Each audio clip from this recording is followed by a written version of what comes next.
Құрметті достар, маған бұндай ақпарат түсті. Бүгін Хор Турецкого деген Ресейдің агрессиясын қолдап жүрген музыканттар сәуірдің 29-ы Есілдің жағалауында бізде паркта, мынау Астанамызда тегін концерт өткізбекші.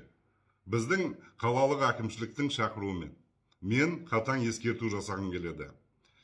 Астана қаласының әкімі Жеңіс Қасымбек мырза, сіздер бұндай оңбағандыққа жол берсеңдер, егер осы Путинді қолдап жүрген, неше түрлі ресейлік әскерилердің алдында концерт беріп жүрген, ол әскерилер сосын шабыттанып, Украинаға барып, әйелдерді зорлап, балаларды өлтіріп, әскерилерді өлтіріп жүрген сондай группаны қолдап жүрсеңдер, онда өз обалдарың өздеріңе. Сол концертке мыңдаған адамдар келеді. Міне осындай жалауларды желбіретіп, русский военный корабль деген.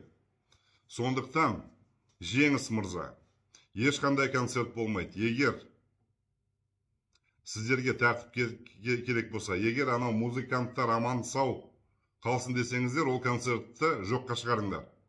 Болдырмаймыз ондай концертті. Әр естейтін намысы бар, жүрегі қазақ деген азамат, Украинаны қолдайтын. Дәл сол күні, егер осы концерт жоққа шығарылмаса, сол жағалауға келіңіздер. Оңбағандарды орнына қоямыз. Орыс әскери кеме, отанымды жеме. 29 сәуір күні бәріміз сол жағалаудан табылайық, егер ол концерт жоққа шығарылмаса. Слава Украине, алға Қазақстан. Орыстың агрессиясына орын жоқ қазақ жерінде.